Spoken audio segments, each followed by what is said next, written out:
Hey y'all, welcome back to my channel if you're returning, and welcome if you're new. So look who is getting into her YouTube bag. This is video number 4 in one day. So I had to come on because, you know, everyone's been waiting for this Insecure to come out. I've been waiting all this time. Everybody's been waiting, and it was finally here. So the title of this one, this is season 4, episode 1, Low Key Feeling Myself. And yeah, Issa was definitely feeling herself throughout this whole episode. I was loving it. But what I didn't really understand is when they first started off, like, you know, what was going on between her and Molly? What was up with the dynamics there? But I'm going to tell you, the soundtrack was hitting. First one was Cool Enough. Love that.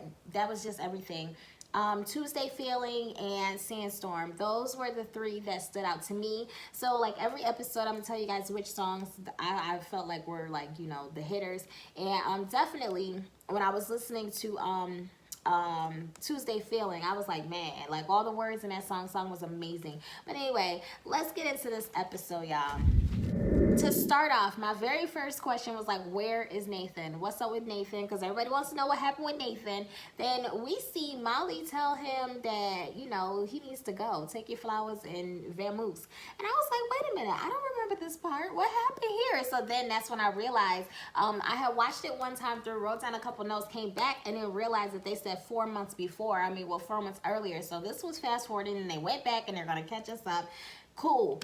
So what do you do in a situation like that where you have a best friend and your best friend is going to always look out for your best interest? Well, that would be the hope, right? And your best friend knows that there's this F-boy that's just stringing you along, playing games with you. You in a situation where you in a house, your best friend runs into him, and then you find out that your best friend told him, go. Like, no, you're not going to come over here and keep playing games with my friend.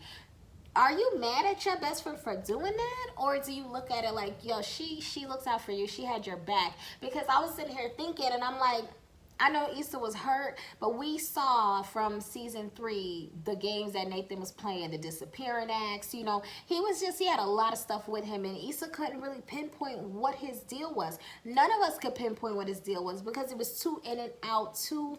You know, it's just, he was real shifty. So I don't even know if I would be mad at Molly for how she handled him because of, you know, who he is and who he presented himself to be. Molly was like, no, and she's protective. That's Issa's girl, you know. So comment down below what you would do if you were in that situation, or if you ever had a friend that stuck up for you. Then, you know, you find out that in the end, like, she turned the guy that you were dealing with away because she didn't want him to come in and play more games with you. Like, we see that Issa goes forward and she's on the phone. I'm like, who is she on the phone with? I still can't figure out who she was talking to on the phone. Maybe Condola? I don't know. I'm like, because of the dynamics of how this whole thing played out, it could be Condola on the phone. And speaking of Condola, okay, so when Issa walked into the little restaurant, what was the name of the restaurant? Gracias Madre. Okay, when she walked up in there, she had her little green fit. I'm talking about, like, I was like, there she goes. She still got bars. This episode was everything. This was the perfect start. And when I saw Condola, I'm like, okay, they seem like they have great energy. And what I love about the dynamics of their relationship is, you know, Issa has these crazy thoughts, these crazy dreams, and all of her people, they like, okay, been here, done that. Ain't nobody about to play these games with you. We're not going on this mental trip with you. But Condola's like, yes, let's do it. Let's make it happen. I think sometimes you need a cheerleader in your corner, and it can't be somebody who knows your past screw-ups, because then they're going to want to caution you or tell you to take it a little bit slower. They may not believe in you as much as a stranger would. But, Condola seems to be 100% in Issa's corner. Like, she just wants the best for her, and it doesn't seem to be like I don't get the vibe that she has ulterior motives. I get the vibe that it's really genuine. She likes to see Issa do great, and Issa loves that power boost, because I think Issa struggles with her own insecurities. So to have Condola like constantly pouring positive into her, you know, what bad could come out of that? And then you see when it started, they had the little sign that said positive vibes only. I think that's the mantra for this, hopefully this season. But I know that's what she wanted to do coming out of season 3. So going into season 4, I think that's gonna be the focus. Positive vibes only. But true to Issa form, this fool set up here, she's you know, bragging about her mom. She's at her dead grandmother's shirt. That's what she was wearing. I was like, Issa, what are you doing? Come to find out, it's not her grandmother's shirt. Issa's a whole fool. Spills the water on her shirt, and instead of opening up the napkin in like true awkward Issa fashion, she gonna take the whole rolled up napkin and just dab her shirt.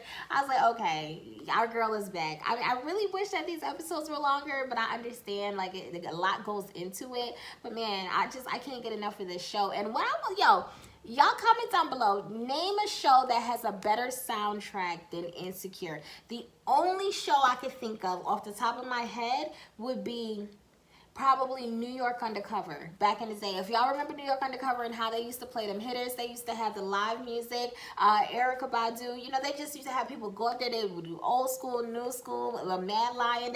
They mixed everything, and then they would have the show. I think they had Maxwell back in the day. They just had everybody. And I would have I think used to come on every Friday night. But anyway, like New York Undercover, they had the hits, and it seems like Insecure is another show. They just have the hits. Like they play such good music. It opens my eyes to stuff I never heard of, stuff that I have heard of that's underground and nobody else would have heard of. I just love everything about it. I love the whole vibe. So yeah, true to Insecure fashion, the soundtrack was on point 100%. Now what I don't love is it always seems like there's some part of Issa's life that's off kilter, and when they did that little bedroom scene and she had old boy Mr. TSA up in there, I was like, what in the world is Issa doing with her life? What is going on right now? What am I seeing? Like, she told the dude he got too much momentum. I was like, oh my God, like what are you doing? But that's Issa, so it can't just be perfect. There has to be something that's completely off. At least now she's trying to get her money situation and her guidance. She's trying to get in line, get her life in line. But when it comes to the man situation, I don't know what she's doing. I have no idea what she's doing. And speaking of not knowing what people are doing, what's going on with Molly? Like, Molly's still talking to Andrew. I was happy about that. Then they get in the car. They're going to Issa's event. And Andrew was like, oh, I got plans Friday. Mom was like, what you doing? Let's hang out. Oh, I got plans. When he dropped that bomb on her that he was dating other people, y'all tell me in the comment section how y'all feel about that, because that's a whole nother show. That's a whole nother topic. We should do that on Let's Talk Saturdays, because I feel as though, y'all comment down below and tell me what y'all feel. And if y'all want to hear how I feel, let me know. Say it in the comments. Y'all want to have that as a video, because that's a whole nother video. I could do a series on that. But what I will say is, I totally get why Molly pulled away once he said that he was dating other people, because I have a lot of Molly in me where but what I understand, if she could deal with other people, why can't he? But I get the idea of I'm rocking with you and we're doing good, everything is great, but so we should be exclusive. But there wasn't a conversation had. So for Molly to go so hard on him, I think it may have insulted her pride a little bit. Maybe she felt like she wasn't as desired as she thought she was, and I don't think that's necessarily the case. I just think that maybe they weren't at that place. So that right there was an awkward ride, but it would have been a perfect opportunity to flip things and have a conversation with him. And, put herself out there. So when she sent him the text at the end of the event, I was like, yeah, that's cool. I mean, unfortunately, we didn't see what he said back, but yeah, that kind of dampened the whole mood. And I think, honestly, that right there is going to pull her away from him. And I wish it wouldn't. I wish that would have opened her up to, I know that who he is. I see what he is. I want to be, more with him. That would have opened them up to the conversation, because you have to have the conversation. I don't feel like it's right to hold someone accountable for something when they really don't know what they did. So yeah, like I said, that's a whole nother video. We can do like a series on that. But what do y'all feel? Like, if you're dating, how do y'all feel about dating multiple people? Do you think that when you're dating people, you should only date one person at a time, or do you think you should batch date, or how do y'all feel? Comment down below. And while you at it, make sure you subscribe, share this video, hit the blue bell for notifications, thumbs me up, all of that stuff. So yeah, tell me what y'all think about the whole dating. Should you be dating exclusively from the gate? Is it a process? How do y'all feel? Okay, Tiffany is dirty as hell. I'm not liking that. Like, Tiffany knew that her girl was talking to her other girl's ex, and not just the ex, like the ex of 5 years. Come on now, Tiffany is crazy. But I don't know, I've always gotten like, not good friend vibes from her anyway. So it seemed about right that she would do that, and then tried to get herself up out of it, like, okay, it's out, whatever, everyone knows, and it just happened. No, it didn't just happen. How do you let that happen? And how was Condola like with Lawrence but never said, oh yeah, well, you're coming to this event, my new client, her name is Issa, y'all don't talk? Speaking of things that kind of threw me off, why is Tiffany still pregnant? I thought Tiffany was due 4 months ago last season, but now she's still pregnant. And I noticed, look at Lawrence's house. Lawrence's apartment looks eerily similar to Daniel's apartment. It looks like it's the same apartment. So I was like, okay, as long as it's been, y'all still got the same set, like y'all couldn't switch it up just a little bit, that's Daniel's apartment. But anyway, because I remember with that little scene with him and Issa, and you know, she got some stuff all on her face and she kind of ran out the door. Okay, anyway, yeah, so comment down below, did y'all notice that? That's Daniel's old apartment. And speaking of Daniel, where is he? Because he is like, you know, I live for Daniel. That's what I'm waiting on. I'm waiting to see Daniel. But anyway, Kelly's crazy behind is still a whole mood. Kelly's still trying to, she's just trying to get in where she could fit in. Kelly's insane. What I noticed was Issa was going around the party. And she, every time that somebody said that they wanted her event to be about something, she would sell them that story. And then she would switch it up, and, you know, she would just cater the story to whoever she was speaking to, tailor it. She would tailor the story to the people that she was speaking with. And to me, I'm sitting here looking, I'm like, she's still running around here lying. She's still searching. So somewhere inside, that tells me, you know, what that was showing me is that she's still dealing with her own insecurities because she doesn't feel good enough. She just doesn't. And you see that because she never just takes a stand and says, hey, this is who I am, this is what I'm doing, take it or leave it. Because I think she's trying to sell the idea, but she doesn't understand people really rock with her.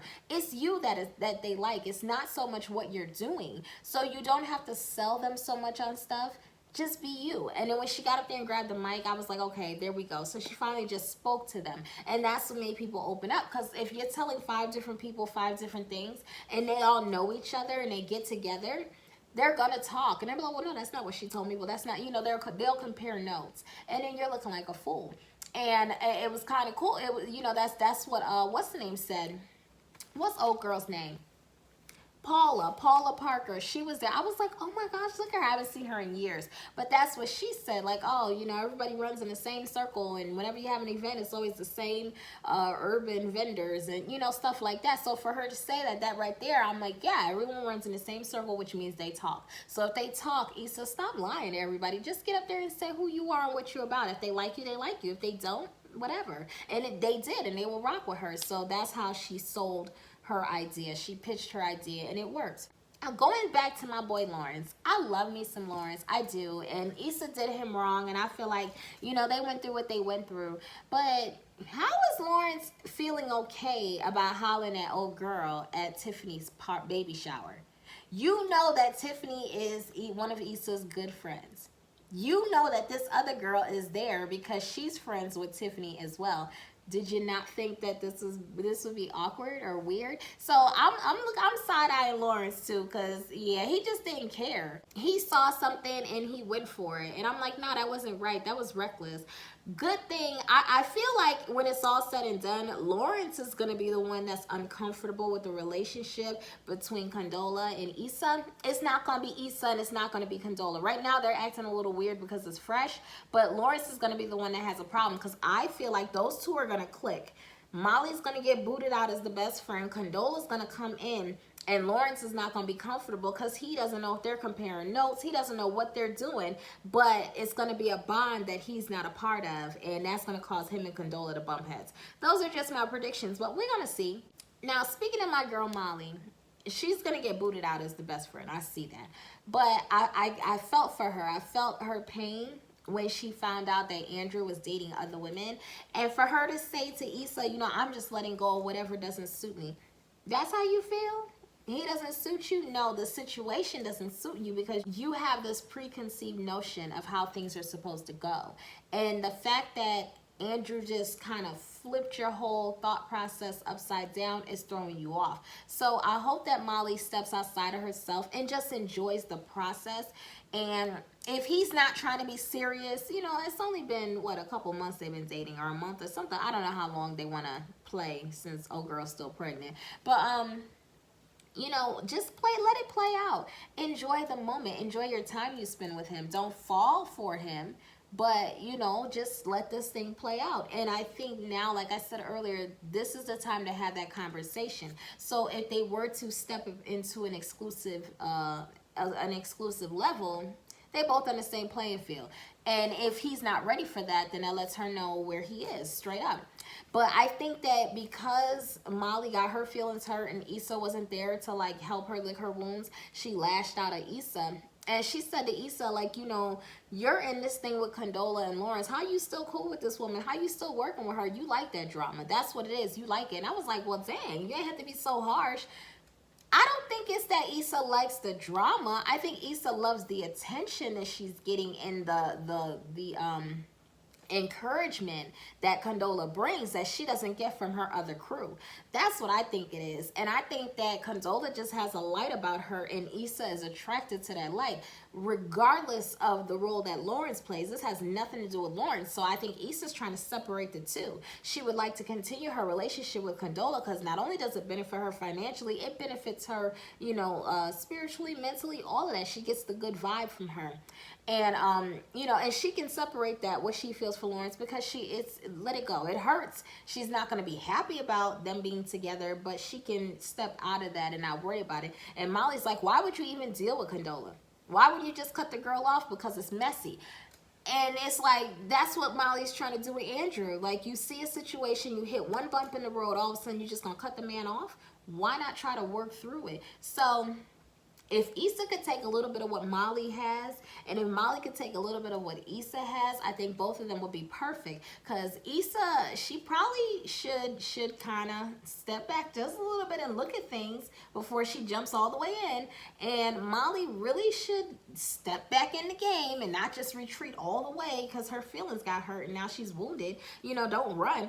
But I don't know. It's all in all, I'm so glad my show is back on. Y'all comment down below what y'all thought about this episode, and we'll do this thing again next Sunday. Deuces.